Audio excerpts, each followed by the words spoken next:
요즘 젊은 분들이랑 얘기를 많이 할 때는 출산율이 굉장화돼요. 특히 요즘에 30대 이하이신 분은 정말 집 살 생각이 없어요. 출산율이 낮아진 문제가 결국에는 수도권 과밀화라는 부동산 문제 때문에 낮아진 거여가지고 그렇다는 주장을 저는 좀 하고 있고. 영상 올리신 것들 중에서 그 출산율 관련해서 그 영상 올리신 거 제가 봤거든요. 네. 그 이제 0.7이라는 게 이제 엄청 심각한 출산율인데 이거에 대해서 사람들이 잘 모르고 있다. 네, 이런 네. 얘기들을 이제 하시면서 이제 막 급감하는 인구를 설명해 주셨거든요. 그 부분 한번 좀 설명해 주시면 더 좋을 것 같아요. 저도 사실은 합계 출산율 0.7명이 그 어느 정도 레벨로 감소하는 건지에 대해서 체감을 잘 못하고 있었다가 그 얼마 전에 아티클을 읽었었는데 그것도 외국에서 이제 썼던 아티클을 작년에 읽었었던 게 한국 출산율이 너무 줄어들면은 이제 북한이 남침할 수도 있다. 네. 이런 네. 그 뉴욕타임스 기자가 쓴 글이었는데 그래서 읽고 이 자식 뭔데 갑자기 북한이 남침한다고 하냐 해가지고 딱 봤는데 거기서 계산하는 공식이 그 합계 출산율이라는 게 결국은 세대의 기준으로 계산을 하더라고요. 그래서 남자 여자 우리가 지금 71년생이 100만 명 태어났고 그 다음부터 80만 명대 뭐 70, 60만 명 쭉 태어나고 있고 지금은 20만 명씩 태어나고 있는데 80만 명이 남녀 40만으로 구성이 되고 네. 모두 다 40만 가구를 만들었을 때 거기다 0.7을 곱해야 되거든요. 네. 그러니까 80만에 0.7을 곱하는 게 아니라 40만에 0.7을 곱하는 남자 여자 거니까 합쳐니까. 네, 그러니까 바로 28만으로 줄어버려요. 요즘 28만 명 태어나잖아요. 네. 그럼 거꾸로 그럼 28만 명이 남녀 14만으로 쪼개져서 이들이 성인이 됐을 때 그러니까 2020년대생들이 성인 됐을 때 이들이 또 합계 출산율 0.7명이면은 14만에 0.7이니까 9만 8천 명 되거든요. 네. 그러면은 두 세대 만에 72, 3년생은 80만 명인데 2000년생은 28만 명이고 그럼 2000한 30년생 정도 되면은 9만 명씩 태어나는 거예요. 네. 그러면은 두 세대 만에 9만 명 태어나는 거니까 그렇게 쭉 갔을 때는 정말 우리나라 부동산이라든가 수도권 사이즈 대비해서 인구가 너무 줄어들다 보니까 그래서 막 북한이 한국 넘어올 수도 있다 이런 말을 그 뉴욕타임스 기자가 했던 건데 그만큼 인구 감소가 커서 이게 부동산 시장에도 미칠 영향이 엄청 클 수밖에 없구나라는 생각을 하면서 이제 그 분석한 영상을 찍었습니다.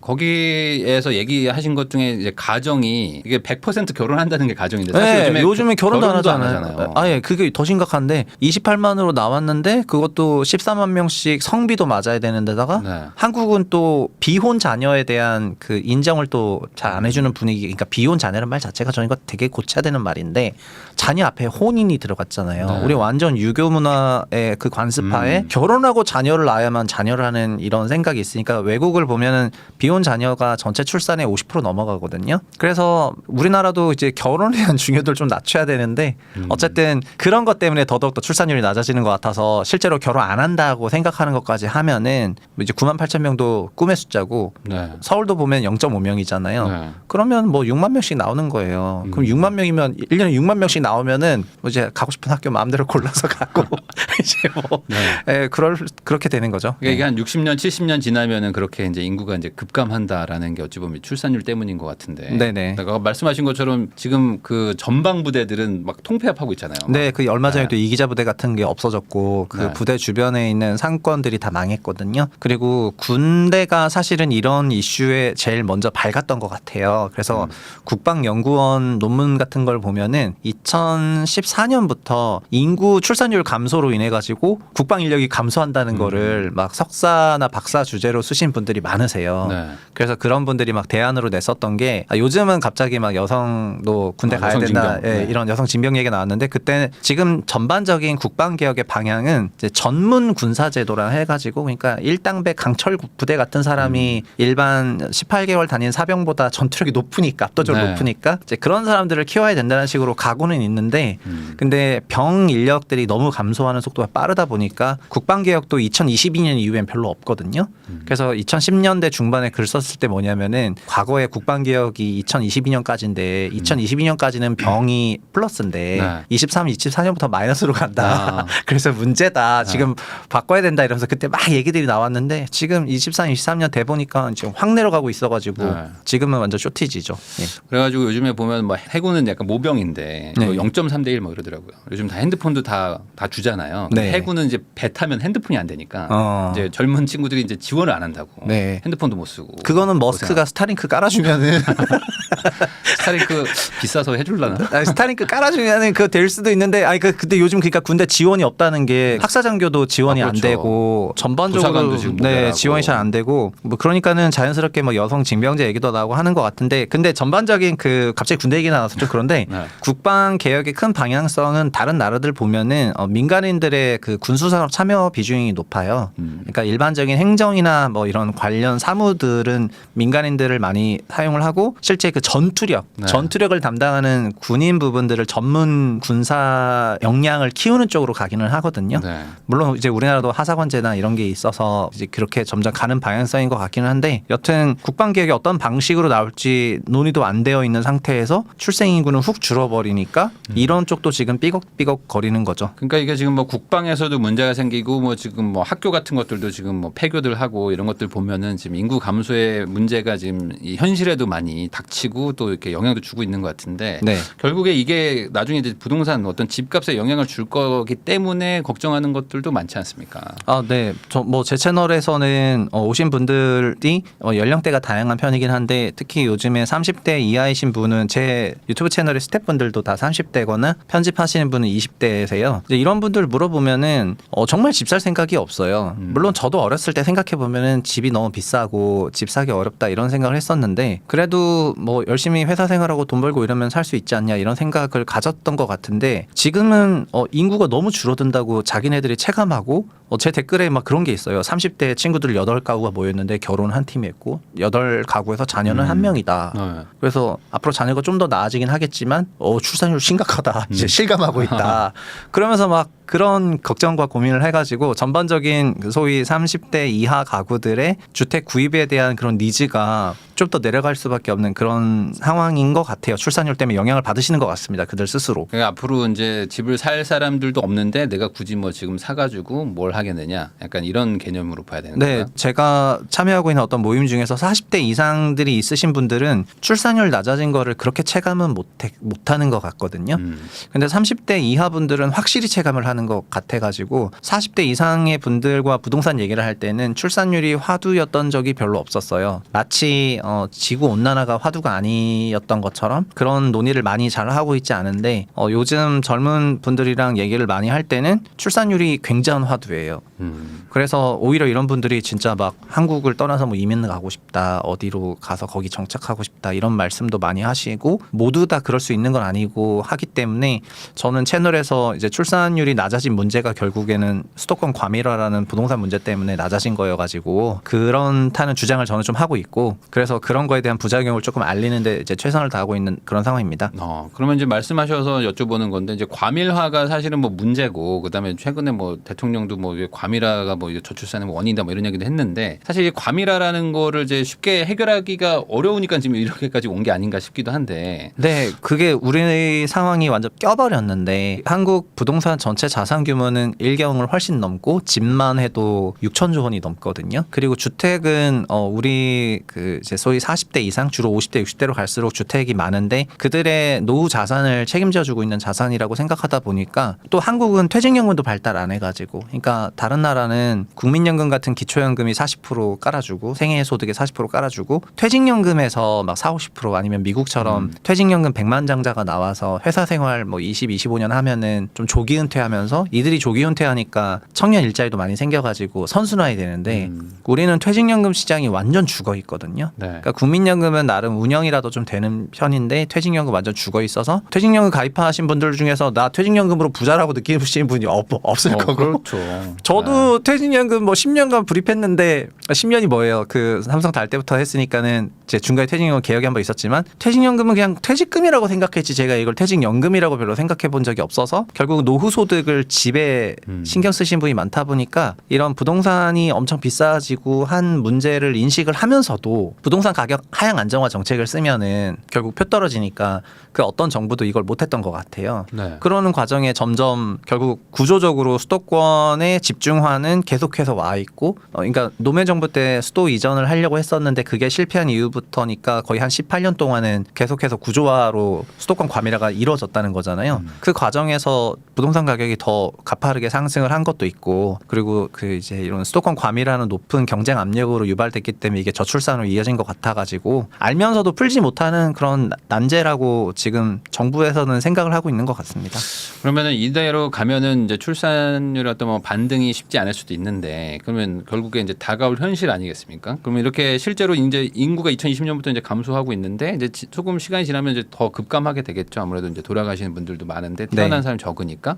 그러면 이렇게 됐을 때는 실제 어떤 부동산 시장에는 어떤 영향을 줄 거라고 보세요? 뭐 이렇게 오히려 뭐 지방의 인구 소멸들이 생기니까 뭐 수도권으로 몰린다 이런 의견도 있는데. 네, 그거는 이미 진행 중인 과정이라고 저는 생각을 하고 있고요. 그래서 제가 작년에 책을 소름공식이라는 책 내서 그 전세 몇 배로 네. 매매가가 시장에서 고평가 저평가 되어 있다 이렇게 얘기를 했고 서울은 전세의 2배로 고평가 되어 있고 경기도는 1.6배로 되어 있고 경기도와 광역시는 그리고 지방은 1.3배로 되어 있기 때문에 전세가 그 주거 가치고 그 몇 배 주는 거는 소위 프리미엄인데 지방에는 프리미엄이 거의 안 붙어 있고 종국에는 전세가랑 매매가가 똑같아질 수도 있거든요. 네. 그리고 역전될 수도 있어요. 전세가 또 높거나 하는 식으로 바뀔 수도 있는데 지방은 이미 그런 디스카운트 과정에 들어갔고 수도권은 프리미엄을 받고 있는 거는 이미 수도권 과밀화, 지방 공동화 그리고 저출산 기조 속에서 나타났던 현상이라고 저는 생각을 하고요. 미래에는 어떻게 바뀌냐면은 미래에는 수도권도 비어 들어가기 때문에 수도권에 지금 2배씩 주고 있는 멀티플이 전 이게 꺾일 거라고 생각을 하거든요. 그래서 현재까지는 서울로 대표되는 그런 중심 지역의 주택 가격을 높이는 요인으로 많이 작용을 해왔는데 앞으로 뭐 길게 보면 5년 10년 이후를 생각해 보면은 수도권 역시 멀티플이 내려갈 것 같다 그렇게 생각을 하고 있습니다. 아, 그러니까 한마디로 지금의 어떤 가격대가 이미 선반영돼 있는 부분들이 분명히 있기 때문에 네네. 아, 여기서 이제 상승보다는 이제 천천히 이제 완만한 하락을 하다가 어느 순간 막 급감하는 네. 그런 모습을 보일 네, 거다. 다만 저는 임차료는 경제 성장이 있는 기간엔 임차료가 올라갈 거라고 보고 있는데 네. 사실은 이제 주거비가 성장률만큼 올라가는 거는 상식이라고 봤을 때 우리 경제가 플러스 성장률을 보이는 게 2030년대 중반까지잖아요. 근데 플러스 성장률인데 옛날처럼 2% 성장률이 아니라 이제는 잠재 1%로 내려왔거든요. 네. 그러니까 1%에서 점점 0을 향해서 가다가 2030년 중반부터는 마이너스로 내려가게 되는데 그러니까 앞으로 한 10년 정도는 플러스 성장률로 좀 가면서 임차료가 약간 상승을 하겠지만 멀티플은 2배에서 점점 내려오니까 그러니까 결국 이 두 개를 조합해서 보면은 가격이 계속 플랫할 수도 있거나 멀티플 내려오는 속도가 더 빠르면 좀 빠질 수도 있고 뭐 그렇게 생각을 하고 있어서 지금 주택을 막 수도권 주택을 높은 상태에서 사기 아주 좋은 시기는 아닌 것 같고 그래서 저는 뭐 이 문제가 어떻게 풀릴지를 이제 좀 봐야 되니까요. 이게 해결될 수가 있는 건지 아닌 건지를 좀 봐서 결정해야 되긴 하겠지만 지금은 좀 보수적으로 대응하시면 좋겠다는 그런 생각을 가지고 있습니다. 그러니까 이게 아무래도 그 임차료의 상승에 이제 아까 말씀하신 어떤 그런 뭐 배수나 이런 것들이 계속 유지가 돼야지만 가격이 올라가는 걸 텐데 이제 네네. 그런 부분이 이제 인구 감소나 이런 것들 그리고 이제 아까 말씀하신 20, 30대가 생각하는 이제 집을 뭐 안 사겠다 이런 수요까지 생각해 보면은 좀 쉽지 않을 수 있다. 네. 근데 이제 경제 성장률도 얘기를 해주셨는데 이 경제 성장률이 이제 앞으로 마이너스가 되게 되면은 이제 어떻게 되는 거예요? 그러면 이제 우리나라에서 이제 막 탈출하려는 막 자금도 막 이탈하고 막 이렇게 된다고 봐야 되는 거예요? 네네. 성장률 마이너스로 가면은 그 국가 통화 가치는 이제 약세로 전환될 가능성이 높고 자연스럽게 일본의 와타나베 부인들이 있었던 것처럼 90년대 이후에 우리나라도 소위 한국도 예전에는 와타나베 부인을 묘사해서 김치 부인들이라고 많이 불렀었는데 이제는 부인만 가는 건 아니고 젊은 애들 네, 다 예. 가고 네, 뭐 그냥, 남녀노소. 네, K 머니들이 해외로 많이 간다고 생각하고 근데 이게 작년부터 나타났다고도 생각을 할 수가 있는 게 작년 10월에 국감 때 하는 그 이창용 총재 국감 발언을 보면은 그러니까 환율이 올랐는데 그 환율의 변동 요인에 여러 가지가 있겠지만 우리나라 국내 투자자들이 해외 투자를 많이 하는 거, 해외 주식 많이 하시잖아요. 네. 그것도 이제 환전 요구가 많아지면서 달러가 약세로 갔다고 발언하셨거든요. 그러니까 이미 그 K 머니의 해외 쪽으로 가는 거는 구조적으로 나타났을 수도 있다고 생각을 하고 작년이 원년이 아니었는가 하는 그런 생각하고 있습니다. 작년에 뭐 해외 투자 진짜 많았다는 뭐 기사들도 뭐 있긴 있더라고요. 그러면 이제 이게 뭐 해결이 되면 좋겠는데 네. 경제 성장도 많이 하고 출산율 다시 반등해가지고 아무 문제 없이 가면 좋겠다 이렇게 생각하실 수는 있지만 쉽지 않지 않습니까? 아, 쉽지 않은 그렇죠. 거잖아요. 뭐 수도권 과밀이 문제라고 하고 만약에 수도권 과밀을 해결하자 해버리면은 네. 완전 어려운 문제가 돼버리는데 그러면은 더 이상 수도권 과밀을 하지 말자. 어느 정도는 좀 제어를 하자. 그러니까 인위적으로 수도권 과밀을 촉진하지는 말고 냅두고 되도록이면 좀 기능적으로 분산하거나 공간을 분산하거나 뭐 이렇게 하자는 주장으로 가는 건데 사실 그런 거가 정치권에서나 아니면 정책 쪽에서 나와야 될 법한 건데 효과가 당장 나오지 않잖아요. 그렇죠. 그러니까는 자기가 총대면서 이걸 했는데 인기는 없을 수도 있고 효과는 안 나오니까 이게 안 되는 거거든요. 그래서 저는 이게 진짜 풀리려면은 거의 개혁에 가까운 어떤 혁명에 가까운 무언가가 있어야 된다. 네, 그게 있어야 된다고 생각하는데 뭐 그런 게 없어서 아쉽다고 생각. 저 개인적으로는 그냥 제가 생각할 수 있는 대안 중에 하나는 수도권도 지금 서울 강남 중심 수도권이니까 핵을 하나만 더 만들었으면 좋겠다 이런 생각인데요. 예를 들면 김포공항을 이전해서 김포공항 이전 면적이 강남 면적이랑 똑같거든요. 네. 그래서 거기를 다른 어떤 많은 소위 미래형 일자리 창출 지역으로 계획 개발을 하게 되면은 인천과 경기 강서 지역 전체를 아우르는 그런 통근통학지의 중심으로 될 수가 있어요. 네. 그리고 거기랑 강남권은 이제 고속으로 연결하면 되는 거여가지고, 그러니까 이 핵으로만 가더라도 서울 강남만큼은 안 커져도 거기에 있는 많은 주택들에서 서울 강남 오려고 노력하기보다는 이제 여러 가지 인센티브 주면은 조금 나눠지지 않을까 이런 생각이 있습니다. 용산 정도는 안 될까요? 용산 국제연구지구. 거기는 면적이 이제 일단 작고, 그러니까 40만 제곱미터니까 용적률을 많이 주더라도 이제 면적이 작고 거기 오피스를 아무리 지어봐야 전체 오피스의 한 8% 늘어나요. 8%도 큰 거예요. 왜냐면 1.2억 제곱미터 있으니까. 근데 그 정도는 안 되죠. 그러니까는 면적도 훨씬 넓고 그 다음에 배후 주거 지역이 용산. 지금 용산 왜 이렇게 좋아하시죠? 영상 저 봤습니다. 봤는데 용산을 이제 저는 용산의 계획은 좋지만 안 될 것이다라고 말했어요. 그렇습니까? 아직 끝까지 봐야 되는데 역시 유튜브는 일부만 봐서는 안 돼. 썸네일만 보지 마시고 않다. 끝까지 봐주십시오. 용산 쉽지 않다라고 얘기했죠. 네, 사실은 용산이 저도 삼성물산 출신이고 삼성물산에서 드림 사업단으로 부임장님도 삼성물산 출신이잖아요. 후배님이 제 동기들도 후배님이시죠? 거기 가서 막 그 맞아요. 제가 오염 정화하고 막 그랬어요. 네, 제가 퇴사할 때 나가겠다고 하니까 뭐 넌 뭘 원하냐 그래가지고 저는 약간 부동산 시행을 원한다 이렇게 하니까 드림 사업단 갈래 이렇게 해서 한번 오퍼를 했었는데 그냥 나간다고 해서 나갔거든요. 네. 근데 거기가 사업을 여러 차례 봤었지만은 오피스를 서울에 거기 그렇게 많이 넣어가지고 흡수가 잘 안 될 것 같고, 그러니까 제가 김포공항 얘기한 거는 김포 배후 주거 지역이 많잖아요. 네.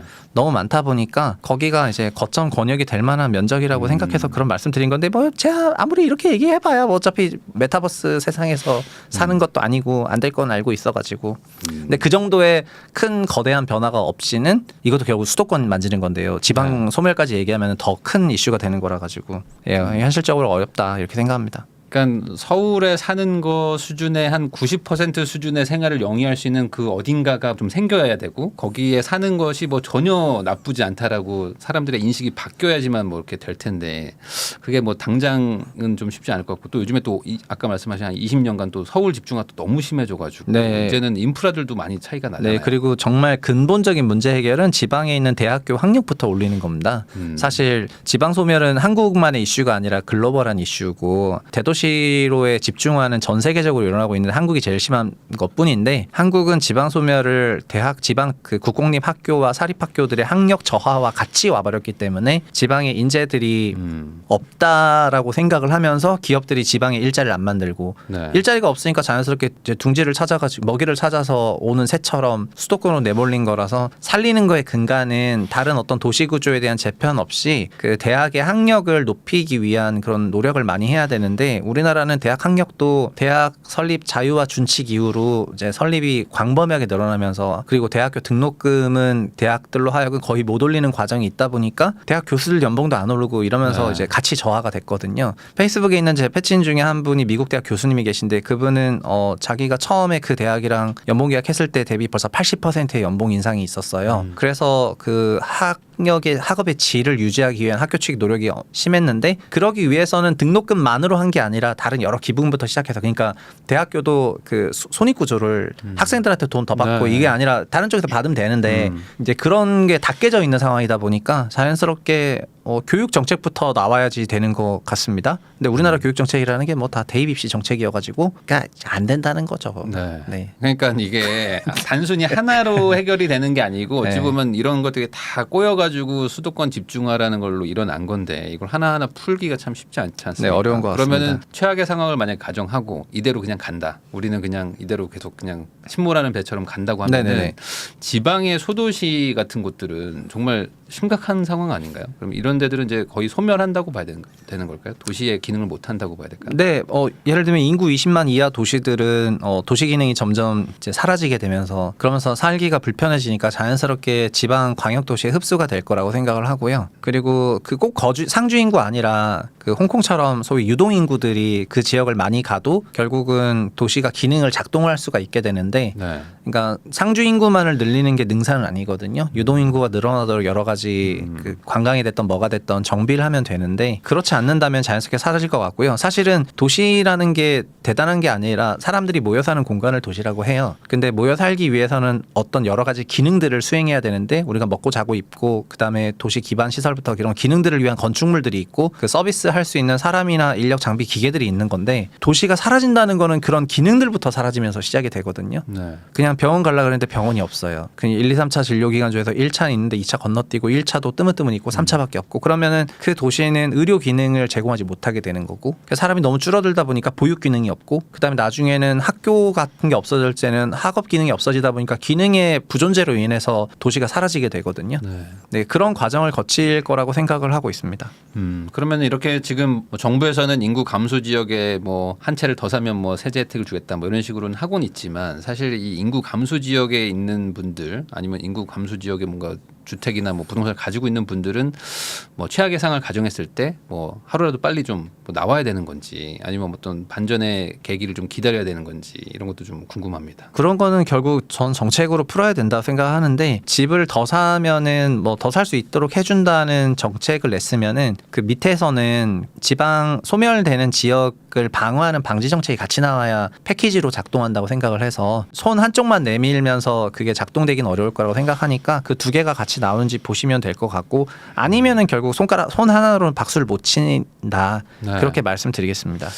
네, 그러니까 이게 쉽게 해결될 수 있는 문제는 아니다. 네네. 그렇지만 꼭 해결을 했으면 좋겠다. 뭐 이렇게 얘기할 수밖에 없는. 네, 맞습니다. 지금이라도 이 사실에 대해서 인식을 좀 잘 한 다음에 그냥 장기적인 플랜에 맞춰서 대응을 좀 했으면 좋겠다. 그렇게 말씀드리겠습니다. 근데 이게 결국에 그런 거 아니겠습니까? 아까 말씀하신 것처럼 뭐 우리나라 국민 자산의 거의 7, 80%가 부동산에 다 이렇게 묶여 있는데 어찌 보면 뭐 저도 큰 틀에서는 이게 부동산 말고 다른 대안이 있다면은 굳이 부동산 투자를 할 필요가 있는가라는 생각은 하는데 왜냐면 부동산 투자하면 귀찮은 일들도 정말 많거든요. 네. 네, 근데 우리나라 뭔가 금융자산 이런 쪽에는 좀 그런 뭐랄까 좀 메리트 발전이 안 돼 이게 있죠. 우리나라 없어요. 금융자산. 네, 네. 그러다 보니까 사람들이 노후 대비도 잘 안 되는데 따져 보면 그냥 내 집 좋은 거 하나 사가지고 그냥 여기서 살아야 되겠다 정도로 이렇게 갈 수밖에 없는 거 아닌가. 이걸 어떻게 해결을 해야 될까요? 저는 그래서 금융시장에 있었던 사람들하고 그리고 저도 금융시장에 오래 있었지만 그래서 저는 그냥 컨셉은 저는 금융인이라고 생각을 하고 있는데 금융시장에 있었던 그 저하고 그 다음에 관련 법령을 제대로 정비하지 못해서 금융시장을 발전시키지 못했던 그런 부분에서 좀 책임감을 느끼고 있습니다. 그러니까 다른 모든 나라들은 우리나라 가게들처럼 막 주말에도 나가서 부동산 공부하고 막 밤늦게 막 강의 듣고 이러지 않거든요. 다 그렇지 않는 건 아닌데 그 비중이 작은데 한국은 전체 가구가 조직적으로 체계적으로 이제 다 같이 공부하는 재테크 심화된 그런 가구고 다른 국가들 대비해서 우리나라의 재테크 채널의 평균 구독자 수도 높아요. 다른 이제 같은 유튜버시니까 아시겠지만은 우리나라에서 막 200만 경제 채널이 있는데 외국 200만 채널 찾기 어렵거든요. 의외로 한국보다 훨씬 큰 나라에서도. 네. 그래서 우리나라 재테크 채널 인기가 어마어마한데 그렇게 된 이유가 이제 미국을 예로 들면은 미국인들은 기초연금이 있지만 회사를 다니면은 퇴직연금을 가입을 하고 퇴직연금은 기본적으로 주식형에 투자되도록 되어 있거든요. 그리고 이 퇴직연금 시장 규모가 10조 원이나 되는데 10조 달러가 됩니다. 네. 미국 주시장으로 거의 대부분 다 재투자되다 보니까 퇴직연금의 연율화 수익률이 10%를 넘어가서 직장생활 좀 한참 하고 났더니 정말 401k 100만장자들이 나오고 그래서 조기 은퇴하는 케이스도 있고 그래요. 시장이 좋아지면 시장 호황일 때 빨리 은퇴하더라고요. 그냥 지금 나가야 된다고. 네. 그래서 그리고 자기가 운영을 운용을 안 해요. 어차피 본인이 운용을 할 수도 있는데 퇴직연금 매니저가 운용을 너무 잘하기 때문에 그냥 내가 해봐야 얘가 더 잘하는데 이러면서 안 하게 되거든요. 네. 그러니까는 본인은 그냥 회사 생활 열심히 하고 일 열심히 하고 가정 일 열심히 하다 보면은 돈이 불어나 있어서 노후 자금에 문제가 없으니까 쿨하게 은퇴하는 그런 문화가 됐는데 우리는 국민연금은 그래도 운용을 하죠. 예, 그래도 국민연금은 물론 운용을 함에도 불구하고 수익률이 진짜 높지 않고 채권이랑 주식 약 6대4 포트폴리오 유지하다 보니까 성과가 늘 아무래도. 그런데 네. 근데 퇴직연금은 6대4도 아니고 예금에 거의 80% 꽂아놓고 예금을요? 다 퇴직연금 다 예금이에요. 그러니까 그러면 의미가 없잖아. DB랑 DC가 있는데 네. 퇴직연금의 4분의 3은 DB형이고 DB형은 회사가 운용을 해줘야 되는데요. 전 그래서 회사들이 진짜 문제라고 생각하는 게 회사들이 다 예금에 넣어버려요. 90%를. 그리고 거기서 일부 DC형으로 바꿔서 DC형은 이제 주식형에 자기가 본인이 운용을 하시는 네. 거거든요. 본인이 운영을 하면은 ETF나 펀드를 가입할 수가 있는데 여기서 진짜 적극적인 사람들은 위험자산의 70%를 넣죠. 근데 나머지 30%는 안전자산 넣어야 되고 3대 7로 운용을 하고 있거든요. 근데 DC형으로 이렇게 운영하신 분이 소수예요. 대부분의 그러니까 퇴직연금 시장이 한국은 전혀 성숙하지 못했고 그러니까 퇴직연금을 다른 나라처럼 소득 대체 5, 60% 못 해주니까 그냥 예금이고 퇴직금에 불과하니까는 자연스럽게 부족한 현금 흐름을 메이크업해야 되는데 뭐 어디서 메이크업 한다는 겁니까? 그럼 주식시장은 이 주식시장 얘기하면 정말 하세월인데 주식시장으로 돈이 갈 수가 없는 구조를 만들어 놨으니까 결국은 부동산을 선택하신 거고 한국 가계가 결국 종합적으로 부동산을 수십 년간 선택한 결과 그냥 우리나라 집값이 전 세계 제일 비싼 나라 중에 하나가 됐다. 그리고 가계 자산의 80%가 여기다 몰려버리게 됐다라는 그 결과치여가지고 그래서 이것도 고치려면은 주식시장 정상화 작업을 해야 되는데 주식시장 정상화만 하더라도 오늘 1시간 동안 떠들 수가 있거든요. 근데 시간 관계상 그 말까지 못하고 여튼 이게 다 연결된 문제다. 네. 그러니까 우리나라가 지금 뭐 그동안 발전도 잘했지만 이 뭔가 그 해결하지 못하고 그냥 쌓여있던 문제들이 너무 많이 꼬여 있어가지고 네. 이게 어디 하나 풀어가지고는 안 되는 약간 그런 게 아닐까. 뭐 저도 개인적으로는 약간 금융자산 쪽이 좀 발달이 많이 되면은 사실 굳이 뭐 이렇게 좋은 집에서 막 살아야 될 필요는 없는 거잖아요. 네네. 지금 내가 그냥 빌라에 나 편하게 살면서 이 금융자산 투자하면 어느 곳에 전국 어디에 살더라도 똑같이 수익률을 얻을 수 있는 거니까. 근데 그런 게 아니다 보니까 요즘에는 어쩔 수 없이 좋은 동네 살려고 하고 그러니까 막 더 몰리고 막 가격이 더 올라가고 이런 것들이 좀 아쉽긴 한데 이게 또 해결이 안 되잖아요. 이게 아까 말씀하신 것처럼 주식시장이 그럼 또 다시 활성화가 되면 좋은데 여전히 또 박스권이고 항상 이러니까. 네, 뭐 지금 뭐 PBR 대책 내고 하지만 그거는 미봉책이고 한국 주식시장은 그러니까 부동산으로 돈이 간 건 간단한데요. 부동산 시장은 외국인의 개입이 거의 없죠. 네. 그 주식시장은 40% 정도의 외국인들의 개입이 있고요. 그리고 부동산 시장은 어쨌든 원화 표시 자산인데 한국 경제를 거의 그대로 투영을 해요. 그리고 한국 경제는 그동안 꽤 우상향해왔습니다. 그러다 보니까는 가게가 바쁜 일상생활에서 집 한 채 사서 그냥 장기간 보유하게 되면은 그러니까는 오크드의 대표가 한 것처럼 타이밍이 중요한 게 아니라 타이밍이 중요한 거라고 묵혀놓으면은 돈을 벌었어요. 네. 한국 경제가 우상향했기 때문에. 근데 주식은 변동성이 높은 상품인데 장기적으로 우상향할 만한 인센티브가 이 안에 많지 않다 보니까 주식시장도 오르긴 올랐지만은 그리고 부동산은 레버리지 상품이었고요. 네. 그래서 등등 여러 가지를 고려해 보면은 주식의 총 투자 수익률이 더 컸기 때문에 그러니까 부동산이 네. 그래서 가계가 부동산으로 왔다고 생각을 하고 지금 부동산으로 좀 돈이 안 온 이유도 부동산 시장의 총 기대 수익률이 이제 좀 낮아졌기 때문이라고 저는 생각을 하고 있거든요. 시장이 판단했을 때는 주식은 그나마 조금 지금 올라가고 있어서 살짝 가고 있지만 이제 글로벌 투자가 되니까 미국 시장의 총 기대 수익률이 더 커서 그럼 미국 하면 되겠네라고 생각하면서 그러니까. 자연스럽게 미국으로 가는 거고 그래서 많은 분들이 한국 부동산과 미국 주식으로 포트폴리오를 꾸미고 있다고 생각을 하는데 결국 수익률 따라가는 거거든요. 네. 그러면은 한국 주식시장 키우려면 한국 주식시장 수익률을 높여주면 되는 건데 기업들한테 가짜 수익을 만들어낼 수는 없으니까 기업들의 주주환원 수익률을 높여주면 되는 건데 주주환원 수익률인 배당과 자사주 소각에 있어서 근본적으로 그게 늘어나는 구조를 택하지 않고 이 정부에서도 안타깝지만 다른 모든 정부가 했던 것처럼 배당과 자사주를 크게 건들지 않았습니다. 그러다 보니까는 결국 주시장으로는 높은 수익률이 올라올 확률이 없고 그냥 모멘텀 플레이나 하고 이러면 되는 되게 기술적인 장으로 변하면서 주시장이 어려워졌죠. 그래서 이런 게 다 아쉬운 부분이죠. 그러니까 이거는 저는 어떤 주택 문제가 한 개 부처에 맡겨가지고 이제 해결되는 시대는 끝났다고 생각하고요. 그리고 주택시장 안정화도 정말 아이러닉하게 DSR로 시작이 됐잖아요. 네. 금융감독원 규제로 시작이 됐거든요. 주택시장 안정화도 공급 뭐 폭탄 이런 게 다 필요 없고 공급 아니야 돈인데 이러면서 그러니까는 이 어떤 상품 자산 시장은 정말 금융 대책 등을 포함해서 여러 가지 대책들이랑 다 연계해서 생각해야 되는 그런 시대가 된 것 같은데 정책들만 부처별로 나오다 보니까 오히려 더 엇박자가 많이 나는 환경인 것 같습니다. 수도권 과밀화 이거를 좀 막아야 되는 거에 대해서 뭐 다들 공감은 하고 계시는데 실제로 거기 거주하고 있는 분들의 또 생활 편리성을 또 높여줘야 되기 때문에 또 이제 그 GTX 같은 또 이제 광역 교통망 같은 것들을 또 발표를 했단 말이죠. 네. 그럼 이런 것들이 결국에 또 수도권 과밀화를 더 집중시킨다 뭐 이런 얘기들도 하시는데 네네. 이거에 대해서는 좀 어떻게 생각을 하세요? 네, 제가 그렇게 생각을 하고 있습니다. 네. GTX ABC 노선은 어차피 진행이 되고 있는 노선인데 DEF 노선 같은 경우에는 더더욱 더 앞으로 진행을 하겠다는 노선이 되잖아요. 그래서 네. 이번 1월 25일에 발표한 정부 정책이 수도권 과밀화를 더 강화시키는 방향으로 나오고 있어서 그냥 아쉽다 이렇게 말씀을 드리고 있습니다.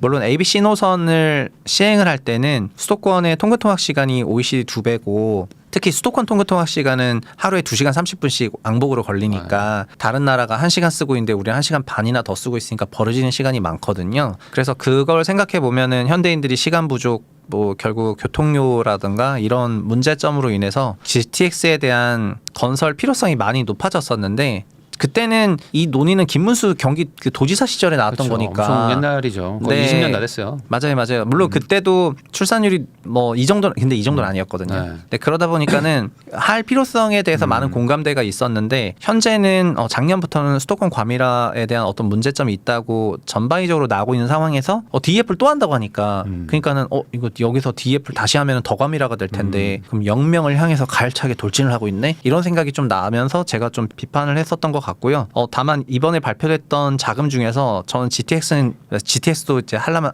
하세월인데 요즘에 갑자기 지하화에 꽂혀가지고 네. 여당 야당 할 것 없이 전부 지하화하겠다지 않습니까? 지하한 다음에 위에 공원 만드는 거 거의 지금 뭐 국룰처럼 가고 있죠. 나 저는 진짜 그거 완전 이해가 안 돼가지고 그러니까 지하화 예산이 훨씬 크거든요. 아시죠? 그렇죠. 무조건 공사는 땅으로 들어가면 공사비가 이제 네, 엄청나게 그 토목이시니까 아시잖아요. 네. 뭐냐면은 그러니까 GTX도 지하화긴 하지만은 대심도다 보니까 공사비가 상대적으로 작아서 노선당 4조 5조밖에 안 해요. 근데 지하화 예산 이번에 거의 60조 원대, 70조 원대 GTX에 1.5배를 배정을 했거든요. 네. 그거를 지하화했을 때의 그 기대 효과가 60조, 70조씩 나오냐 이런 생각이에요. 저는 출산 가구당 지금 자녀 한 명당 1억씩 줘도요. 네. 25만 명 낳아봐야 그러니까 1억씩 주면은 2조 정도 되네. 25조 정도 네, 되네요. 20조. 그러면 3년씩 계속 1억씩 줄 수가 있네요. 근데 1억을 다 주지 말고 지금 5천 주고 10살 때 5천 주고 해도 되잖아요. 네. 그러면은 거의 6년 이상, 7년 이상 줄 수 있는 돈인데 그 돈을 그렇게 써야 되냐? 이런 생각이어가지고 제가 GTX는 차마 없는 노선 신설인데 네. 지하화는 좀 더 예쁘게 꾸미는 건데 그거를 예쁘게 꾸미는 효용이 지금 없는데 저는 진짜 엄한 돈 쓴다고 생각해서 이런 거는 좀 제고했으면 좋겠습니다. 근데 이제 그럼에도 불구하고 어쨌든 이런 것들이 되게 되면 또 이제 부동산 시장에 또 영향을 주지 않겠습니까? 그럼요. 왜냐하면 네. 땅에 돈 넣었으니까요. 그러니까 네. 이거는 헨리 조지 때부터 말했지만 결국에는 헨리 조지도 막 그런 말을 한 건데 자기가 어떤 디벨로퍼가 소위 어떤 부동산 자산에 돈과 그러니까 자본과 노동력을 투입을 해서 그거에 대한 어떤 부가가치를 높여서 네. 그 높아진 부가가치는 그 사람 거니까 그건 세금 걷지 마라 이렇게 얘기했고요. 근데 반대로 그냥 가만히 앉아 있는데 지하화를 만들어 줘가지고 갑자기 땅값이 올라가고. 네, 땅값이 올라가는 건 전 한 게 없잖아요. 그러니까 네. 이 시행사가 한 그 직접 디벨로퍼들한테는 세금 걷지 말라 그랬는데 저한테는 그냥 무임승차했으니까 얘한테는 100% 거더라. 이게 그 조지식 사고 방식이거든요. 네. 근데 똑같이 60몇 조를 땅에 쏟으면은 그 주변에 있는 그 부동산 가격은 상승할 가능성이 있으니까 그 효용이 좋아지는 만큼 그러니까 이런 것들이 주택 가격 부양 프로그램이 되는 거죠 결과적으로. 이게 지금 진짜 지금 필요한 건지 전 잘 모르겠습니다. 그러니까 이게 약간 그 경기도 좀 살리고 어쨌든 건설업으로 좀 살리고 그다음에 뭐 아까 말씀하신 것처럼 뭐 수도권 과밀화가 되지만 어쨌든 뭐 지금 2-3시간 걸리는 이 출퇴근 시간도 해결해야 되지 않냐 막 이런 걸 명분 삼아 가지고 하는 거 같기는 합니다. 네, 저는 이제 말씀 그건 다 공감하는데 모든 사람이 GTX를 타는 게 또 아니어서 맞아요. 또 연결돼 버리면은 기능적으로 연결됐을 땐 또 이제 2시간씩 차 타는 사람이 나오거든요. 그러다 보니까 GTX가 광역 수소공 분담률이 100%가 아닐 텐데 텐데 결국 차 타고 가거나 뭐 하고 가거나 하는 그 사람은 훨씬 더 고생할 거여 가지고 결국 단축되는 사람도 있지만 더 늘어나는 사람도 있다 보니까 합산해서 그렇게 좋아질 것 같지 않거든요. 우리나라 수도권은 그동안 교통망을 안 깐 게 아닙니다. 계속해서 교통망을 깔아왔습니다. 근데도 통근통학 시간이 안 줄어들었잖아요. 그거는 왜 그러냐면은 더 기능이 거대해지고 광범위해지면서 이제 원점 쏠림이 있다 보니까 근본적으로 안 줄어든 거여가지고 그냥 통근통학 시간이 작은 나라들 보면은 이 정도로 대형화, 이 정도로 일점화는 아니거든요. 그래서 어느 정도 기능적으로 분산해서 서로 연담하게 하면 좋을 것 같습니다. 그러면 지금 그 또 신생아 특례 대출 또 진행되는 게 있어가지고 그것도 한번 좀 여쭤보고 싶은데 뭐 최근에 기사 나온 게 이제 뭐 초기긴 하지만은 한 3분의 2 정도가 이제 대환 대출을 좀 했고 그다음에 조금 뭐 이제 전세 얻는 거 좀 했고 실질적으로 이제 매수는 좀 많지 않았다 뭐 이런 기사들이 뜨긴 떴어요. 이걸 네네. 좀 어떻게 해석을 해야 되는 게 좋을까요? 일단 신생아 특례 대출은 정책 모기지 프로그램인데 정책 모기지 프로그램 작년에 나왔던 특례 보금자 이론이랑 비교를 하면은 이것도 작년은 출시 9일 만에 10조 원 신청을 했었어요. 근데 물론 작년도 10조 원 신청할 때 대환이 많았었거든요. 네. 근데 올해는 출시 일주일 정도에 2조 5천억이니까 프로그램 강도는 작년에 3분의 1 정도인 것 같습니다. 네. 그래서 작년은 특례 모기지는 소득 규제도 없었고 그 다음에 무주택 가구 전원이 대상이다 보니까 프로그램이 굉장히 광범위하게 작용할 수 있었는데 이번은 소위 타겟화해서 출산 가구 대상으로만 하다 보니까 모수가 작았고 네. 합산 소득 제한도 있다 보니까 신청 건수가 줄어들 수밖에 없다고 생각했는데 그냥 그게 그대로 데이터에 나왔던 것 같고요. 그래서 신생아로는 작년과 다르게 작년에 정책 모기지는 2월, 3월, 4월에 시장을 돌려 세웠거든요. 근데 신생아로는 돌려 세우기에는 약한 것 같습니다. 네. 시장을. 월에 평균적으로 순수하게 5조 원 이상씩 가계대출이 이상 나왔을 때 시장이 좀 강세장으로 전환을 했는데 요거 하나로는 그 정도의 위력은 없는 것 같고요. 네. 그래서 일부 지역에서는 그래도 약간 먹히겠지만은 생각만큼은 좀 낮은 수요였다 이렇게 판단하고 있습니다. 그러면 요즘에 뭐 5억대 정도 뭐 그 낮은 데서는 오히려 약간 좀 수요가 좀 발생할 수 있다 뭐 이런 얘기 하시는 분들도 있거든요. 왜냐면 이제 소득 제한이 네. 있다 보니까. 예. 저는 주택 가격이 그러니까 소위 6억 원 이하 주택들 있잖아요. 네. 6억 원도 굉장히 비싼 주택이긴 하지만 도시근로자 맞벌이 소득으로 100%로 맞벌이로 하더라도 PEIR 10배니까 구입 가능한 주택 가격대라고 생각을 하거든요. 맞벌이 가구들은. 네. 근데 소득이 여기서 좀 더 높아지게 되면은 PER 8배로 떨어지니까 이 정도면은 구입하는데 정말 부담이 없다고 생각을 하고요. 자기 소득 기준에 따라 가지고. 근데 그분들이 이런 걸 신청할 수 있다면은 정말 굉장한 혜택이라고 개인적으로 생각은 하고 있습니다. 그리고 주택 가격은 그 수도권 집중화에 따라서 가격 편차가 굉장히 넓지만은 소득 편차는 뭐 서울이 그 광역시에 계신 분들보다 3배 더 버냐 그건 아니거든요. 네. 그러니까 서울에 있는 5분위가 전국 5분위보다 1.8배 더 높아요. 근데 집값이 1.8배냐? 집값은 한 3, 4배 높아버리잖아요. 그러니까는 중저가 주택으로 갈수록 오히려 더 광범위하게 쓸 수 있는 프로그램이 나온다면은 주택 구입하는 데는 도움이 될 것 같은데 그래서 아마 신생아로는 그렇게 좀 배정을 하지 않았나 싶어요. 근데 다만 지금은 기본적으로는 주택 가격 자체가 많이 높아져 버려가지고 사람들이 주택을 구매해야 되겠다는 생각 수요가 좀 적다 보니까 프로그램 신청은 그렇게 생각했던 것보다 크지 않았던 것 같고 이제 신생아 대출만 나온 게 아니라 이제 4월부터는 신생아 특공도 나오거든요. 네. 신생아 특공에 30%씩 배정했는데 그 수요가 안 나면 어떡하죠? 그래서 좀 뭔가 걱정이 되는 그런 수치였다 이렇게 말씀드리겠습니다. 네. 근데 여기서 또 반대로 또 스트레스 DSR 해가지고 이제 대출 규제죠. 일종의 또 대출 규제책이 또 조만간 또 시행이 되는데 네. 그럼 이런 것들은 또 시장에 또 대출 양을 또 줄이는 거 아니겠습니까? 어쨌든 예, 유동성을 줄이는 건데. 네네 맞습니다. 그러면은 그렇게 따지면 이제 크게 뭐 상쇄되면서 뭐 시장의 어떤 뭐 유동성 가지고 이렇게 뭔가 반영되는 거는 별로 없다 이렇게 봐야 돼요. 예. 저는 그 작년에 정책 모기지 때문에 그 2월 달에 제가 23년 시장 전체로는 이제 하락장을 예상을 했었는데 정책 모기지 9일 만에 10조를 썼다는 말을 듣고 일단 충격을 받은 다음에 그 다음에 했던 얘기는 2월, 3월, 4월에 뭔가 되게 페이크 강세장이 올 것 같다 이런 말을 했었거든요. 이 정책 모기지 프로그램이 이렇게 세게 작동되다니 한 달에 10조만 빌려도 시장이 완전 과열이 되는데 9일에 10조를 빌렸다 하니까 제가 완전 충격을 받았어요. 제 주변에 후배 금융인들이 엄청나게 많이 활용을 하고 있더라고요. 그래서 진짜 실생활에서 이걸 정말 다 쓰고 있다고 느낄 정도로 체감을 많이 해가지고 이거 정책 모기지가 40조짜리인데 다 소진되는 동안에는 굉장한 강세장 분위기가 있겠다라고 생각해서 그렇게 이제 돌렸었거든요. 그런데 올해는 그러니까 이제 스트레스 DSR 얘기를 하셨는데 그 결국에는 근데 정책 모기지의 전 역설을 오늘 좀 드리고 싶은 얘기는 정책 모기지를 막 40조씩 쓰니까 이제 사람들이 정책 모기지만 보는데요. 정책 모기지가 없었을 때는 민영 대출에서 연에 80조씩 해줬어요. 네. 80조에서 70조씩이요. 그러면 지금 민영 대출이 얼마나 줄었는지를 봐야 되거든요. 근데 지금 민영 대출은 월에 2조도 안 해요.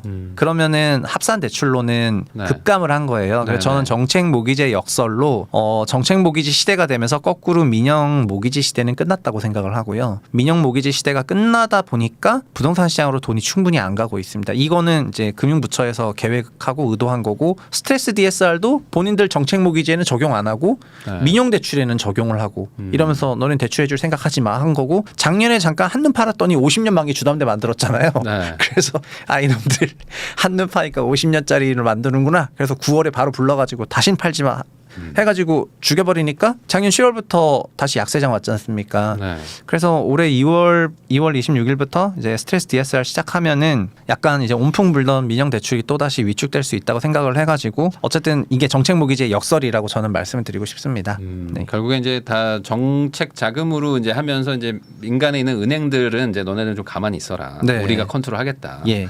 그러면서 이제 중간에 뭐 상품 없애기도 하고 하면서 이제 정부가 좀 주도하는 결국에 이렇게 하는 게 이 집값을 뭐 그냥 안정화시키겠다. 뭐 최근에 국토부 장관도 뭐 전체적으로는 하향 안정화 될 거다. 뭐 이런 얘기를 했는데 그런 어떤 의도로 이걸 하고 있다고 봐야 될까요? 네, 그럼요. 정책에는 의도가 있는데 지금 주택 가격의 코어가 결국은 민간 은행들의 대출이라고 이제 느꼈기 때문에 그거를 옥죄기 시작했었던 게 DSR이었고 22년, 23년에 이런 프로그램이 잘 작동하는 걸 봤으니까 올해도 계속해서 이어나갈 생각인데 근데 이게 없었던 게 22년 하반기였는데 이런 걸 안 해보니까 완전 급락했잖아요. 네.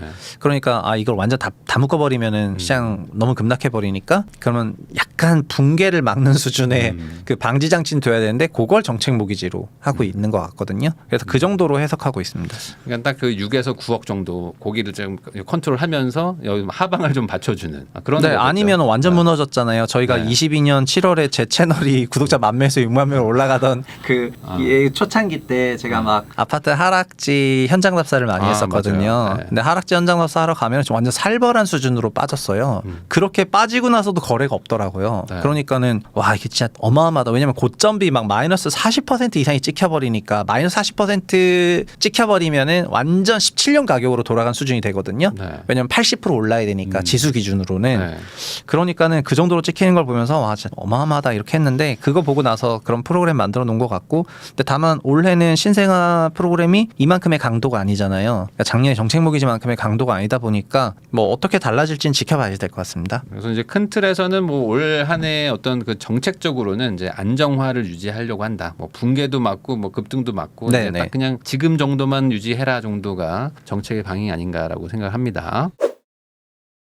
이제 뭐 총선이 이제 4월인데 이제 총선 뭐 결과가 뭐 어떻게 될지 뭐 사실 뭐 지금 알 수 있는 사람들은 없으니까 시장에 좀 변화가 있지 않을까라는 생각은 좀 하거든요. 좀 어떻게 보세요? 네, 저는 뭐 여당이든 야당이든 상관없이 총선 전에는 그 시장을 자극하려는 그런 정책을 뭐 내기는 어렵다고 생각하고 오히려 좀 이제 인기 영합적인 그런 정책이 나올 만한 환경이라고 생각을 했는데 총선이 끝나게 되면은 그런 인기 영합 정책들은 다 사라질 거라고 생각을 하고 그냥 그 동안에 좀 인기 없을까봐 못했던 그런 대책들이 있다면은 그런 게 시행이 되지 않을까 이렇게 생각을 해서 부동산으로만 보자면은 좀 중립 이하 환경이라고 봐야 되겠죠. 이게 약간 여의도식 표현인데 약간 보수적으로 바라보는 게 좋을 것 같다. 저는 그렇게 생각을 하고 있습니다. 총선 후에는. 그러니까 보수적이라 하면 그러니까 뭐 야당 여당과 상관없이 어쨌든 시장 상황이 뭐 별로 뭐 좋진 않을 것 같다. 네네네. 이렇게 보시는 거예요. 네네.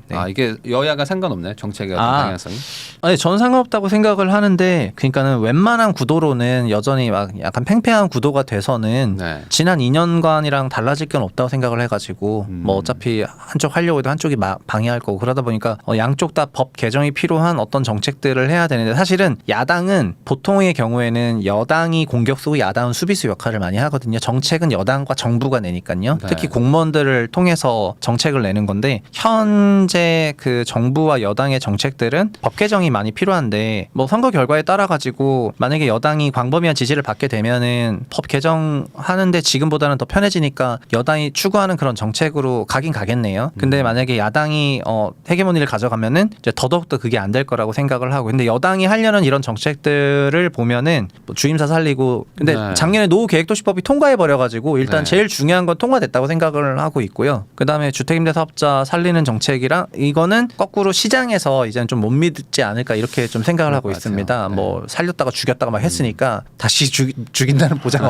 있지 않냐 이렇게 해가지고 좀 못 믿을 것 같고, 그러니까 웬만한 건 어느 정도 통과를 좀 시켰다고 생각을 하고 있거든요. 저는 노후법이 제일 중요하다 생각했는데 네. 그 노후법이 통과돼 버렸으니까 그냥 제일 중요한 법은 통과가 됐네 이렇게 생각을 하고 있습니다. 네. 그러면 그 노후법 이 얘기가 나와서 제가 여쭤보는 건데, 이 노후도시계획특별법이 결국에 통과가 됐지만 이게 실제 진행이 잘 안 될 수 있다, 뭐 이렇게 생각하는 사람도 있고, 뭐 저도 약간 그렇죠. 이게 잘 될까 이렇게 생각하거든요. 그러니까 선도지구 몇 개만 되지 않나? 약간 이런 생각이 좀 드는데 어떻게 생각하세요? 네. 이게 아마 총선 지나면 본격적으로 진행은 할 텐데. 네, 작년 9월에 그 국토위에서 그 민주당 김호진 차관 대동하에 그 이 노후계획도시법에 대한 통과를 그 요청을 할 때 국토위에 요청을 할 때 그때 나왔던 얘기도 그런 거였거든요. 1기 신도시 전체 중에서 어디가 될 거라고 생각을 하냐. 분당 될 것 같다. 분당 몇 년 걸린다고 생각을 하냐. 그러니까 분당이 10만 가구가 넘으니까 한 15년 걸릴 것 같다. 이렇게 얘기를 하거든요. 그럼 분당만 15년 걸리는 건데 그럼 이거는 노후계획도시법이 아니라 분당 재건축 특별법 아니냐. 네. 이렇게 얘기하니까 부정할 수가 없죠. 부정할 수가 없어서 뭐 그렇지만 뭐 노후계획도시가 분당만 있는 건 아니고 이렇게 하면서 이번에 시행령 연초에 개정한 걸 보면은 대상지도 51개소에서 108개소로 더 널리고 굉장히 범용적으로 쓰일 것까지 해놨지만은 사실은 몇 개소 먼저 시작을 할 거고, 그래서 일부 도시 지역이 여기 해당을 좀 받을 것 같거든요. 그래서 저는 분당권의 재건축을 하는 데 있어서는 확실히 이 법이 그 인센티브로 작용을 하게 될 거라고 생각을 하는데, 분양가를 충분히 높이기 어려운 지역 같은 경우에는 이 법대로 한다고 하는 게 오히려 더 공급 호수가 늘어나면서 공사비가 너무 올라가다 보니까 더 이제 난관에 사로잡힐 수가 있다고 생각해가지고 이 법은 광범위한 그런 법은 아니고 일부 지역의 재건축을 촉진하는 그런 법으로 해석을 하시는 게 좋을 것 같습니다. 일산 쪽에서도 기대하고 있는 분들 좀 있는 것 같은데, 일산 쪽은 좀 분당하고 좀 약간 상황이 좀 다르다고 봐야 될까요? 저는 결국에는 평당 분양가랑 그다음에 주택의 매매 가격이 30평대 아파트를 기준으로 제 계산상으로는 9억 원을 넘어가지 않는다면은 그러면은 재건축을 하기가 어렵다고 저는 생각을 하고 있거든요. 그리고 준공됐을 때는 당연히 현재 시세보다 저희가 그냥 1.1배 정도로 신축 비용을 더 받는다고 치면은 거의 10억에 분양을 하는 거잖아요. 그 정도 레벨이 되지 않는다면은 재건축이 어렵다고 생각을 하고 있습니다. 현재 공사비 레벨이 과거에 평당 500만 원대가 아니라 거의 800만 원대로 올라왔고 금융비도 올라왔기 때문에 이 컨디션 유지되면은 그렇게 유지가 될 걸로 봐가지고 그래서 시범 단지는 내년 말에, 그러니까 올해 말에 시범 단지 하고 이 법은 근데 타임라인이 좀 내년으로 미뤄져 있어요. 어차피 통과가 돼버렸으니까 네. 야, 내년부터 하자 이러면서 좀 뒤로 뺐거든요. 전 그거 보고도 좀 그랬는데, 그러니까 이게 이렇게 통과됐는데 되고 나니까 너무 널널하게 진행을 하네. 약간 이런 생각이었거든요. 막 시급한 것처럼 해놓고는. 아무래도 이제 총선 전이다 보니까 네. 통과를 안 시킬 수는 없고 통과는 시켜야 되지만 또 준비 기간이 또 필요하니까 좀 약간 좀 뒤로 좀 밀어놓는 네. 그런 느낌으로 한 것 같긴 합니다. 그러면은 그 요즘 뭐 부동산 거래도 잘 안 되고 그러다 보니까 뭐 지방세, 뭐 취득세도 좀 안 고치고 뭐 세수도 부족하다 뭐 이런 얘기들 나오는데, 결국에 이 세수를 뭐 확보하든 뭘 하든지 간에 거래량이 좀 활성화가 되고 뭐 시장이 좀 이렇게 살아나는 거를 뭐 그 정부도 언젠가는 좀 뭐 기대를 하고 있을 텐데, 네네. 이게 언제쯤 될 거라고 보시고 왜 어떤 게 지금 해결이 돼야지 될 거라고 보세요? 저는 지금의 거래 소강은 뭐 소위 한 4, 5년짜리 아이템이라고 생각을 하고 있는 게, 네. 우리 가계 소득 증가율이 여전히 높은 편이고, 물론 작년 같은 경우에는 물가가 좀 크게 올라서 그 소득 증가율이 많이 상쇄가 됐는데, 근데 올해는 어쨌든 하반기부터는 물가도 다시 2%대로 내려가고, 그다음에 그 주택도 1, 2, 3, 4, 5분위가 있는데 주택의 구입은 5, 4, 3분위가 사거든요. 1분위는 주거 복지로 가고 2분위는 주거료 보조로 가요. 그래서 40%의 임차 가구를 이렇게 커버를 하고 3, 4, 5분위는 자기 소득에 맞는 주택을 사면 되는데, 현재는 3, 4, 5분위 소득에 맞는 주택의 그 가격이 너무 높아져서 구조적인 수요가 안 올라온 거거든요. 그래서 답은 두 개인데 주택 가격이 좀 크기폭으로 조정을 받게 되면은 거래량은 당장이라도 풀린다고 생각을 하고요. 반대로 주택 가격이 조정이 없이 그냥 쭉 뭔가 정부가 원하는 것처럼 소위 연착륙하는 상황으로 간다면은 안타깝지만 거래는 없을 거예요. 거래는 없고 대신에 그 사이에 소득은 또 완만하게 늘어나겠죠. 네. 그러다 보니까 뭐 저축도 하고 하는 시간. 네, 어쨌든 경제는 플러스니까요. 네. 그러니까 매크로는 플러스니까 소득은 늘어나고 결국 그 두 개 만나게 되는 한 4년 정도 지나면은 3, 4, 5분위 소득 증가율이 지금의 주택 가격을 소화하는 PIR로 가게 될 것 같아가지고 그때 상황에 따라서 이제 결정을 할 거니까 4, 5년 후에까지는 거래 소강이 있을 것 같습니다. 네, 그러면 뭐 지금 뭐 어젠가요? 뭐 CPI 발표 나면서 미국에서 뭐 다시 또 물가가 뭐 상승한다 뭐 이런 얘기들 막 나오고 있긴 한데 어쨌든 뭐 지금 금리 인하 얘기도 뭐 나오고는 있는 상황에서 뭐 미국 금리가 내려간다고 하면 뭐 한국의 부동산 시장에 뭐 직접적인 영향을 줄 거라고 보세요? 아니면 뭐 큰 의미는 없을 거라고 보십니까? 한국의 시장 금리에 미국 금리는 이미 22년 말부터 상당한 영향을 미치고 있고 작년에는 뭐 거의 실시간으로 영향을 미쳤기 때문에 그 연준 금리 결정은 우리나라 시장 금리에 뭐 크게 영향을 줄 거라고 저는 이제 그렇게 생각을 하고 있습니다. 다만 우리나라 주택 가격이 금리에 영향을 받는 것도 맞는데 결국 금리 플러스 대출 프로그램에 영향을 받거든요. 그러니까는 금리만 보시기보다는 그러니까 금리가 내려가는데도 불구하고 대출 프로그램을 옥죄면 되거든요. 결국에는 그 두 가지가 같이 봐야 되는 지표라고 저는 말씀을 드리고 싶고 제가 정책모기지의 역설 시대라고 말씀드린 거는 정책모기지 시대가 되면서 민간금융이 죽어버렸기 때문에 네. 결국에 저는 민간금융이 다시 자발적으로 살아나는 시기가 돼야지 주택시장도 살아난다고 생각을 하고 있고요. 그래서 지금 이 부분에 대해서 인위적인 주택금융 규제를 하고 있기 때문에 주택시장이 지금 당장 뭐 살아나기는 어렵다 그렇게 생각을 하고 있고 결국 금융정책부터 먼저 풀리게 될 것이다. 시장 살아나기 전에는 그렇게 말씀드리고 싶습니다. 결국에 뭐 금리가 내려가든 뭐가 됐든지 간에 시장 상황이 뭐 변화가 와야 뭐 정책도 풀릴 거 아니에요. 어찌됐든 뭐 정책을 먼저 막 풀려는 의지는 없는 것 같은데 뭔가 인위적인 어떤 부양을 하려는 의지는 없는 것 같거든요. 네네. 네. 근데 지금은 그런 게 있는데 현재는 그 금융부처의 거시적 목표가 가계부채 레벨이 GDP 대비 100% 밑으로 떨어뜨리고 싶은 것 같거든요. 네. 그러기 위해서 GDP는 조금 성장하는데 가계대출은 성장 안 하면 떨어지니까 네. 이제 그거를 바라는 것 같은데 아마 올해 그게 달성될 거라고 저는 생각을 해요. 올해 가계부채가 작년에 100.4%로 끝났으니까 올해 100% 언더로 내려간다고 생각하면은 어마어마한 목표 달성을 했다고 생각을 하고 그러면 내년에는 금융 관련 규제를 일부 완화하지 일부 않을까 완화하고. 이제 그렇게 생각을 하고 있습니다. 그럼 결국에 지금 그런 것들이 해결이 되려면은 이제 민간 금융 시장의 어떤 안정이나 이런 것들도 좀 와야 될 텐데 뭐 네. 요즘 맨날 말하는 뭐 부동산 PF 이거에 지금 뭐 금융권이 완전히 뭐 걸려서 지금 이거 어떻게 이걸 해결을 해야 되냐 뭐 이런 거 걱정들 하고 있는데 이 네네. 부동산 PF 쪽 뭐 이게 어떻게 좀 올해 안에는 뭐 정리가 좀 된다고 보십니까? 이거 어떻게 해야 되나? 이제 부동산 PF 문제가 특히 선거가 끝나고 나면은 뭐 전방위적인 조정이 있을 만한 그런 분야가 아닐까 이렇게 생각을 하고요. 그래서 사실 PF 문제는 어떻게 보면은 태양건설 사태에서도 드러났었지만은 주택 문제보다는 비주택 문제가 컸었던 것 같고 특히 지식산업센터랑 오피스텔 공급 시장이 이 PF 문제에 거의 정수인 것 같습니다. 작년에 새마을금고 사태도 있었는데 새마을금고도 그 청담동에 있었던 고급 오피스텔 PF로 엮여 있는 거거든요. 네.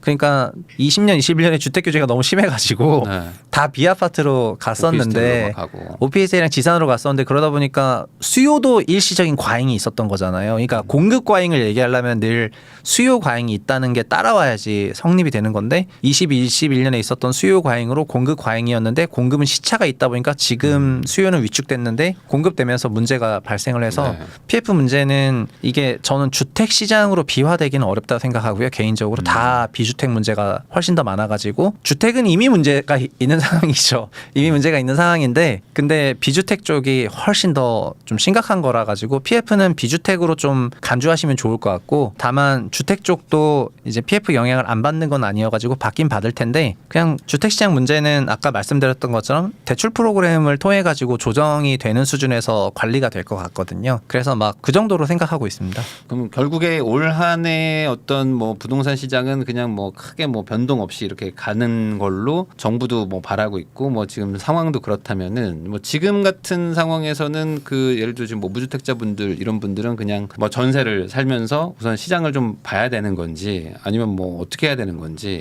네. 저는 무주택 가구분들의 경우에는 무리해서 집을 살 필요는 없다 생각을 하고요. 그리고 지금은 그냥 관망하셔도 된다고 생각을 하고 있습니다. 다만 아까도 드리고 싶었던 얘기는 많은 사람들이 서울 수도권 얘기만 하시거든요. 네. 네, 지방이나 아니면 광역시만 하더라도 소위 거기서 이제 5억 원 이하 주택들 같은 경우에는 해당 시도에서 높은 연봉을 받으시는 분들이 구입을 하시는데 전 문제가 없다고 생각을 해요. 그리고 거기에 있는 주택들이 뭐 어마어마하게 과열됐으면 모르겠는데 이제 과열 이후에 조정이 심하다면은 충분히 매수 가능한 구간대로 들어왔다고도 생각을 하거든요. 그래서 모든 주택을 다 사지 말라 이런 게 아니라 결국 자기 소득의 8배 이내면은 무리 없이 살 수 있다는 거니까 그 지역에 4년 이상 거주하시고 장기로 애들 키우고 뭐 살고 막 이런 목적으로 사셔야 되는데 뭐 전체 매크로 환경이 지금 보수적으로 가니까 나는 하지 마라 이렇게 하실 필요 없다 생각하고 저는 오히려 사실은 서울과 수도권에 정말 초고가 주택들이 많은 좀 고평가 영역에 있다고 개인적으로 생각을 하고 있거든요. 네. 그래서 이런 주택들이 지금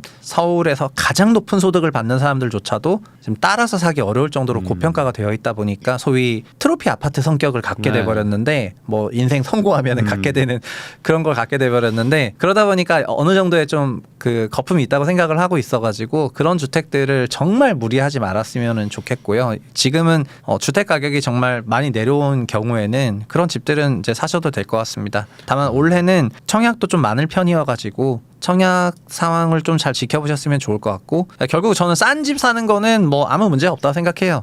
본인 소득 대비해서. 근데 너무 무리해서 사는 거는 어떤 집을 사더라도 문제가 있다고 생각을 하고요. 한 7, 8배 정도. 네네네. PIR 기준으로.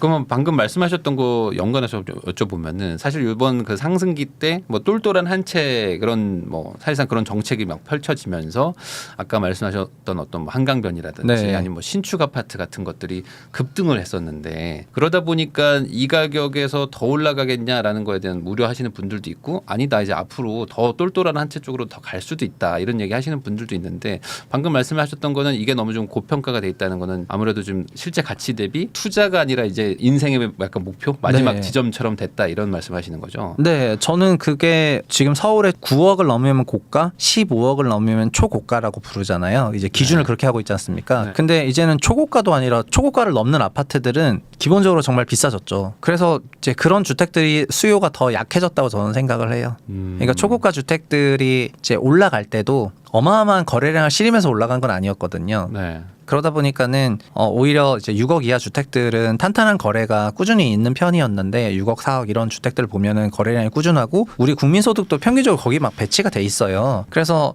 가구가 만약에 4천만 원을 버는데 내가 3억 2천짜리 집을 산다. 아니면 9배가 3억 6천 10배 4억이면 그런 정도의 집은 사셔도 된다고 생각을 하는데요. 15억을 넘는 주택 막 그 위로 초고가로 가버리면은 그런 주택들이 단지 내 한 건 거래도 단지 전체가 그 가격이니까 네. 그게 그 정도 숫자는 저는 없다고 생각을 해가지고 아직 거기에 좀 그러니까 그 위로 가면 갈수록 수요가 많이 위축세가 나타나지 않겠냐 이렇게 생각을 하고 있습니다. 그러면 뭐 요즘 말하는 어떤 고가 아파트 지역들의 이 전세가율이 낮은 것도 어찌 보면은 이게 약간 고평가가 돼 있는 네, 것이다. 저는 하이엔드 오피스텔이 지금 사업 PF 사업도 결국은 초고가 시장이 되게 많을 줄 알았는데 수요가 없다는 거에 대한 반증이 하이엔드 오피스텔 초고가 PF 터지는 거라고 생각을 하고 있어가지고 이미 어느 정도는 현실화되고 있다고 생각하고 있습니다. 네. 그래서 이제 오히려 좀 똘똘한 한 채, 그다음에 서울에 정말 최고로 내가 살 수 있는 거를 막 무리해서 사는 것이 별로 안 좋은 선택일 수도 있고 오히려 예. 그냥 내 소득에 맞춰가지고 그냥 적절한 금액대를 사는 거는 그거는 뭐 큰 틀에서는 그냥 주거 안정을 위해서도 괜찮을 수 있다. 그럼 마지막 질문 하나 드리겠습니다. 네. 그 신생아 대출을 받을 수 있는 분들은 받는 게 좋은 건가요? 어떻게 저는 보세요? 받는 게 당연히 좋다고 생각합니다. 그 왜냐면은 정도- 어쨌든 금리 조건도 좋고 물론 이것도 소위 8,500 이하냐 1억 3천 이하냐에 따라 가지고 다르긴 하지만은 낮은 금리로 받을 수 있기 때문에 저는 장점이라고 생각해서 받을 수 있으면 받는 게 좋다고 생각합니다. 거의 한 2%대로는 받을 수 있더라고요 보니까. 네네. 그 정도면 사실 뭐 저금리기도 하고. 네네. 네. 그리고 이제 아까 말씀한 정책 자금이니까 뭐 원금도 좀 천천히 갚을 수 있고 이런 네네. 것들 고려해서. 저는 주거 안정은 이제 낮은 가격이면 낮은 가격일수록 좋다고 생각해서 자기 소득 8배, 10배 사이의 집을 매수하시면은 주거 안정이 분명 생길 거라 생각을 하거든요. 그리고 돈을 불리는 거는 그거는 과거에는 그냥 집을 그냥 껴안고 있으면은 한국 경제가 올라주면서 같이 그냥 올라갔고 그다음에 도시화가 광범위하게 생기면서 좀 더 가열차게 올라갔던 게 컸었는데 이제는 우리가 어느 정도 경제의 정점으로 가고 있는 과정이다 보니까 그렇게 주택을 깔고 앉아 있는 게 옛날만큼 큰 성과는 이어지지 않을 거거든요. 다만 성장률 플러스인 구간에서는 약간의 그런 자본 차익을 주긴 줄 텐데 근데 투자는 그래서 이제 부동산 개수를 늘린다거나 하는 형식보다는 이제 자산군을 다양하게 하고 그다음에 해외 시장에 대해서도 눈을 열고 뭐 등등 투자는 결국 투자로 따로 공부하셔야지 되지 않나 이런 시대가 됐다고 생각을 하고 있습니다. 네, 방금 대표님 말씀하신 것처럼 사실 이제는 좀 투자군도 좀 다양하게 해야 될 수도 있을 것 같고, 그다음에 이제 시황 자체가 뭐 하나가 막 이렇게 대세가의 흐름이 있는 게 또 아니다 보니까 또 공부도 많이 필요한 그런 상황이지 않을까 싶습니다. 그래서 시청하시는 분들도 앞으로 좀 뭔가 좀 다양한 그런 거에 대해서 좀 열린 마음으로 좀 봐야 되지 않나 뭐 그런 생각을 좀 해봅니다. 지금까지 유튜브 채부심의 최상욱 대표님과 함께 부동산 시장에 대한 어떤 전반적인 상황부터 저출산 노후 대책까지 좀 폭넓게 이야기를 나눠보는 시간을 가져봤습니다. 귀한 시간 시청해 주셔서 다시 한번 감사하다는 말씀 전하면서 저도 인사 나누면서 마무리하도록 하겠습니다. 대표님 오늘 나와주셔서 감사드립니다. 네, 불러주셔서 감사합니다.